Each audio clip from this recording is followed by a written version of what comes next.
Bonjour bien-aimés dans le Seigneur, nous sommes arrivés vendredi, mais c'est le dernier jour de la semaine. Concernant les enseignements, c'est vraiment un plaisir de passer des bons moments avec ces enseignements. Moi, je trouve mon plaisir. J'espère que toi aussi, tu trouves ton plaisir. Et là, nous sommes en train de lire Actes chapitre 20, les versets 13 jusqu'au verset 25. Jusqu'au verset 25. Actes 20, 13 à 25. Lisons au nom du Seigneur. Pour nous, nous précédâmes Paul sur le navire et nous fîmes voile pour Assos, où nous étions convenus de le reprendre parce qu'il devait faire la route à pied. Lorsque nous y rejoints à Assos, nous le prirent à bord et nous allons à Mytilène. De là, continuant par mer, nous arrivâmes le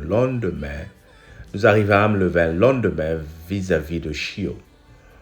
Le jour suivant, nous cinglâmes vers Samos, et le jour d'après, nous vîmes à Milet.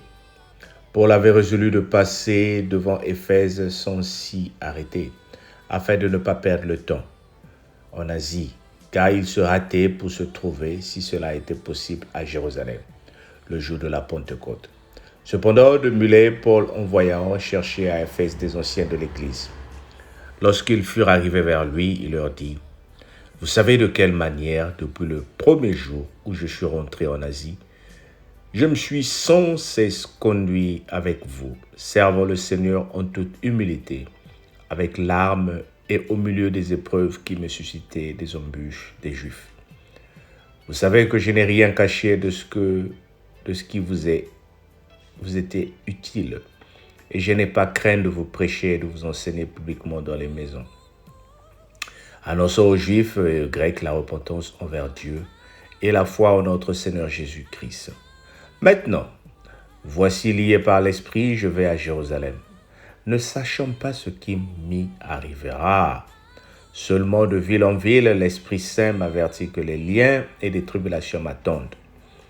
Mais je ne fais pour moi aucun cas de ma vie, mais c'est cela comme si elle était précieuse, pourvu que j'accomplisse ma course avec joie. Et le ministère que j'ai reçu du Seigneur Jésus-Christ d'annoncer la bonne nouvelle de la grâce de Dieu. Et maintenant, voici, je sais que vous ne verrez plus mon visage, vous tous au milieu desquels j'ai passé en prêchant le royaume de Dieu. Amen. Très belle parole. En tout cas, ce verset 20, je le trouve très, très, très riche parce qu'il y a beaucoup d'enseignements à tirer sur ce verset. Comme toute la Bible, elle est bonne, bien aimée. Mais il y a un moment, quand vous passez dans la parole, tu regardes que le Seigneur est en train de te parler. La parole de Dieu, elle se renouvelle de jour en jour. Elle a toujours été bonne. Voilà pourquoi j'aime la parole de Dieu. Aujourd'hui, ces versets bibliques que tu es en train de lire, je te dis la vérité, si tu relis encore ce message ou tu écoutes encore ce message, dans 2 ans, il ne sera plus le même. Il va te parler en fonction d'une situation précise que tu traverses ou qui va arriver dans ta vie. Ici, Paul est en train de terminer son séjour dans l'Asie. Là, il arrive vers Éphèse où il convoque les anciens de l'Église. Parce que Paul était l'un des responsables qui a planté beaucoup des églises, bien-aimées. Il était le parrain de plusieurs églises. Il a connu une mission internationale. Il est comme ce que la cellule de prière à la gloire de Dieu est en train de faire. Nous ne sommes pas centrés sur le Congo seulement.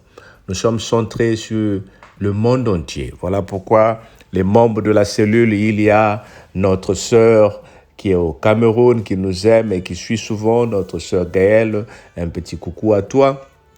Nous avons des membres de la Côte d'Ivoire, le prophète Maurice. Nous avons les membres dans toutes les nations du monde. Nous ne sommes pas une cellule de Congo-Brazzaville. Nous sommes une cellule du monde. Et nous sommes en train de créer et de planter les âmes. Pas créer les âmes, mais récupérer les âmes et de planter ces âmes-là dans les églises dans chaque monde, dans chaque pays du monde. Alors, Aujourd'hui, Paul nous rappelle encore cette parole. Il convoque les anciens de l'Église et leur donne des instructions. Il dit, attention, continuez à œuvrer à l'œuvre de Dieu.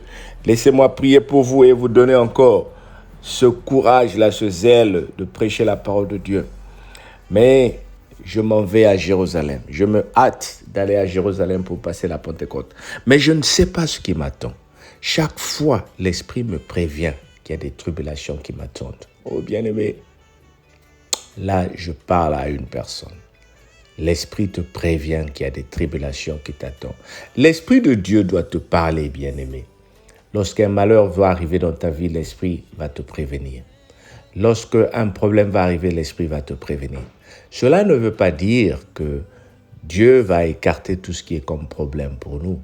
Il y a des problèmes que Dieu va te faire voir pour que tu te prépares pour ta victoire. Il y a aussi des problèmes qui vont t'amener dans des grandes tribulations, au jugement, à la condamnation, à la haine, à la séparation. Ne t'inquiète pas.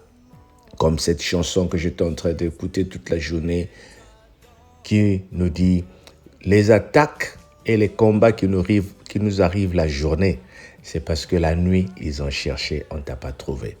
Bien-aimé, ils te cherchent la nuit, ils te cherchent dans le monde de ténèbres, ils ne te trouvent pas. Et le jour, ils viennent.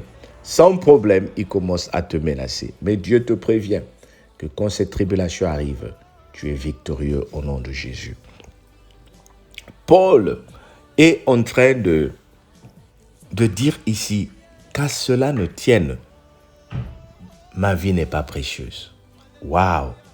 Est-ce que toi, tu peux dire cela?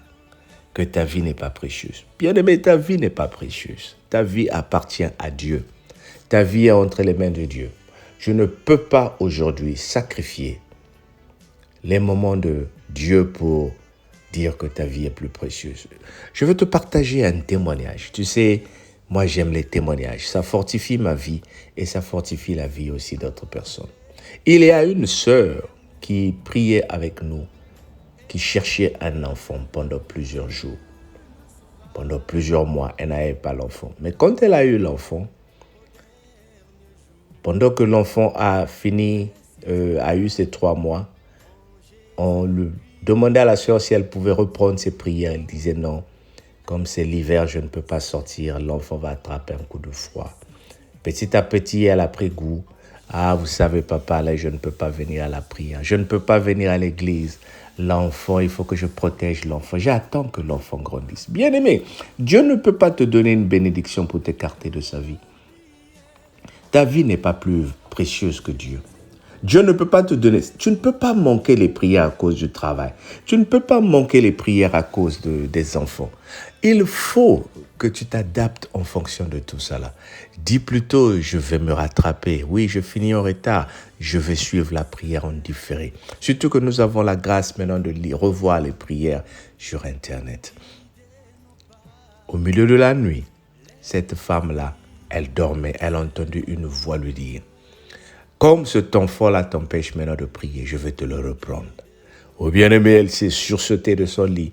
Le temps qu'elle a touché l'enfant, la température était à 40. L'enfant chauffait, l'enfant avait de la fièvre. Ce qu'elle a vu dans son rêve commençait à se réaliser.